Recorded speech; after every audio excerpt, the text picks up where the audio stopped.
This is going to be my simple guide on how to sports bet, and also, simultaneously, my goodbye to sports betting.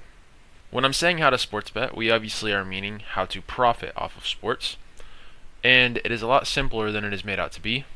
I'm not going to act like a genius. I've just taken the time to learn a couple of the approaches and pillars of sports betting and profiting off of it. Number one is use long-term proven strategies. Things like top-down betting, bottom-up betting, and arbitrage, as you see abbreviated right here. Second most important thing to do, or second most important pillar, is bankroll management, ensuring that you profit over a large amount of bets and don't fall to variance. Things to avoid will be mentioned in this video, and why I am quitting will be mentioned in this video. Let's get started. Top-down betting. Personally, this is the one that I tried and attempted to use for as long as I could.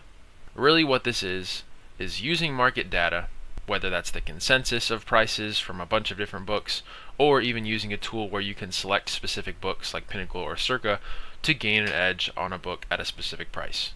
Using the market, if the market consensus or sharp books implies one price, but you get a better price at a softer book somewhere else, that is a plus EV or top-down betting bet.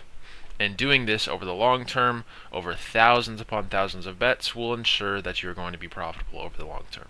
You can do this strategy by using tons of different tools.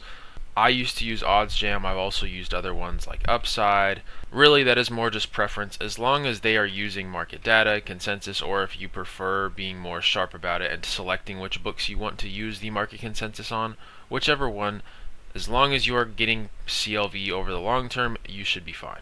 Long-term proven strategy. Number two is bottom-up betting. I personally have not used this one, but it really is using raw data, player stats, weather, matchups, or even something outside of the box to build an independent pricing model. If your model's calculated probability beats the book's implied probability price, you have an edge.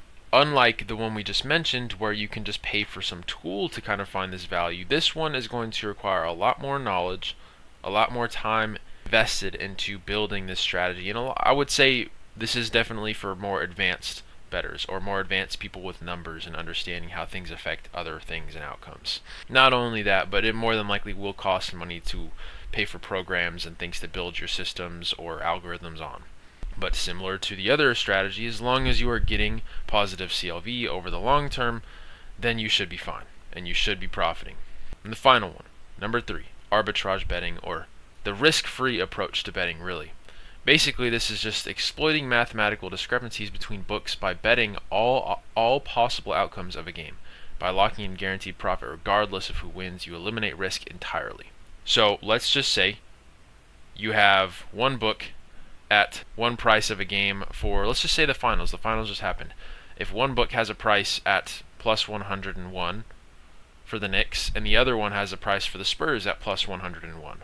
If you take both sides of the bet, you are going to profit regardless, because you are risking $100 to win $101 on both sides. So one of them is going to win and one of them is going to lose, but you are still going to profit $1.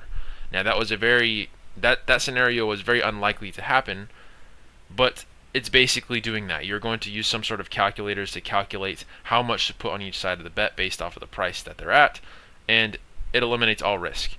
The only thing I would say about this is you more than likely are going to have to use some sort of calculator or use a tool to search for these opportunities. It would be a lot easier to do that. This is very location dependent, because as you'll see when I mention why I'm quitting, some places are a lot more strict than others. And if you're someone like me where you live in California and you are very limited on where you can bet, like how much prices you have, this strategy wouldn't work for me. But for someone who has free will to use all sports books at all different prices, this is definitely a strategy that you should heavily consider. So this is very location dependent. You can look up if what state you're in and what the books you're able to, if sports betting is legal or not. You could just do that on Google whenever, depending on what your state is. But similar to the other approaches, as long as you are doing this over a large scale of bets, you're going to profit, and it's not even like a question. It's risk-free. But more than likely, this will require a larger startup capital in order for it to be worthwhile compared to the other ones. But even then, you could still make it work. It's risk-free. Now, another important thing, this was, I think, pillar number 2, is bankroll management. Now there's really two options that I've heard of personally. Again, it's important, but it's not like all of these pillars work as a unit. So one of them complements the other, and it's important that you do it all together. The first option, what I personally used, was flat unit, where this is basically you're just putting either 1 to 2% of your bankroll on every single bet, and this keeps your risk steady and protects you from chasing losses.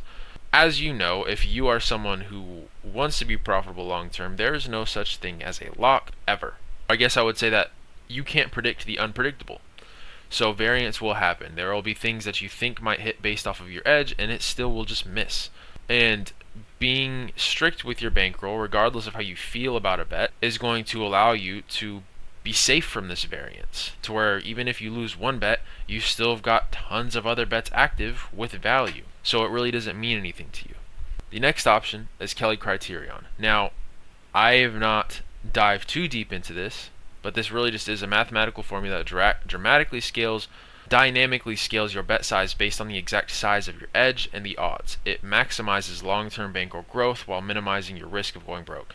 Now you can use a calculator for this, you can use a tool that has a calculator for this, but really it just is like, for example, the larger your edge is, the larger you would probably put at stake, and vice versa. The lower your edge, the lower you are put at stake. Either of them work. They both kind of try to do the same thing, which is just protect you from variance and profit as much as possible, leveraging your edge over the long term. Now, things to avoid. This list could go on forever, but I tried to make it simple. The number one basic thing, never chase losses.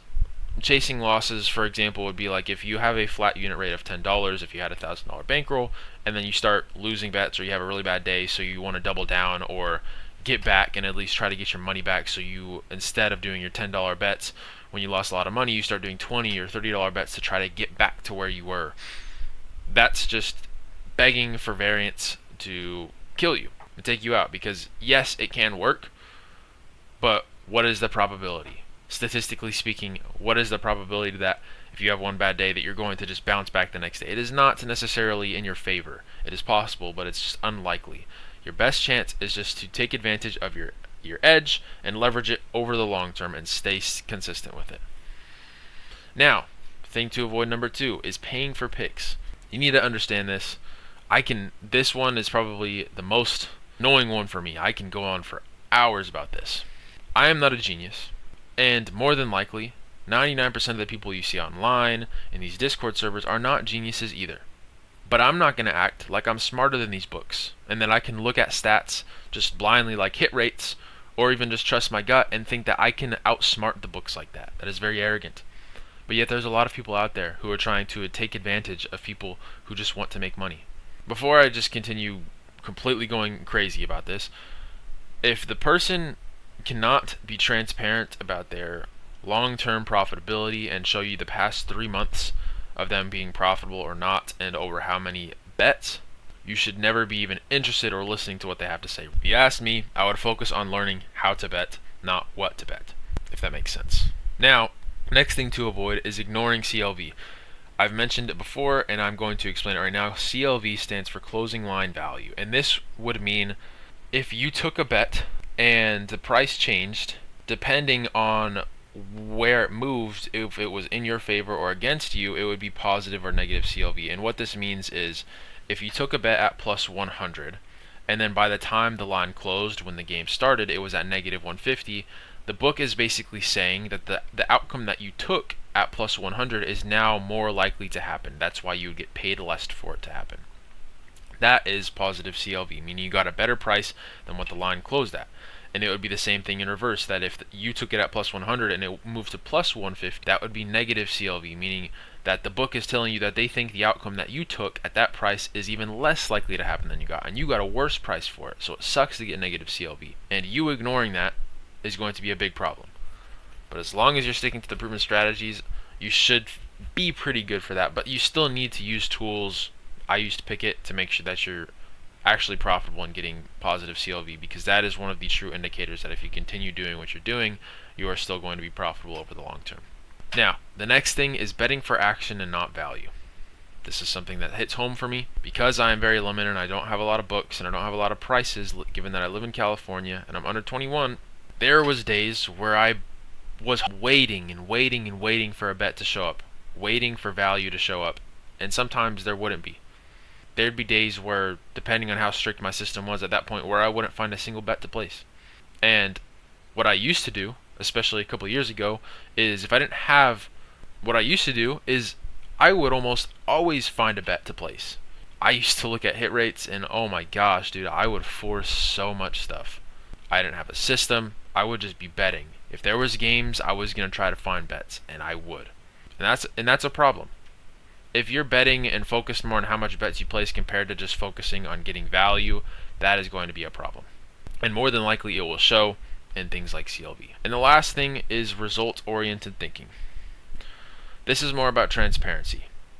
Most of these strategies, excluding arbitrage, we're talking about top-down and bottom-up betting, you are going to lose. You are going to have bad days, potentially have bad weeks or even months. But that's the thing. Regardless of the results of your winning or losing, you need to understand this. You're playing this for the long game. When you're getting a positive 3% EV play or whatever that you may interpret that, when you're getting your edge, you're gaining that edge not on that one bet, but over the thousands of bets that you're taking with that edge. So you're going to have bad moments. That does not mean that what you're doing is wrong. Could just be variance. And most of the time it really is. So sticking to the process or sticking through the bad days, the bad weeks, understanding that you're playing it for the long game. Now, why am I quitting? To be fully transparent, I have a full-time job. I'm working 40 hours a week. I'm pretty overwhelmed with that. I'm not really sure what I want to do with life, and I don't have a lot of money.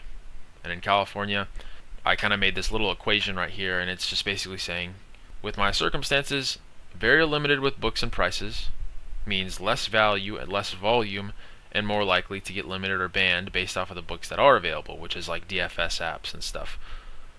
And all of that equals being less profitable. That's why I've quit. I don't have a lot of money. So my bankroll isn't that high. And I don't have a lot of value available to me. So I'm making the educated decision, given that I've learned all of these things, learned all these approaches to profiting off of betting, that I no longer want to do it anymore, at least in California. If I start getting a lot of money somehow, some way, I'll probably move to Vegas and take all of these strategies and see how it goes.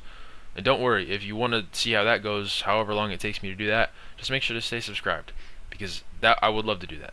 But as of right now, I'm making the educated decision to quit sports betting, but I wanted to make a video explaining how to profit off of sports.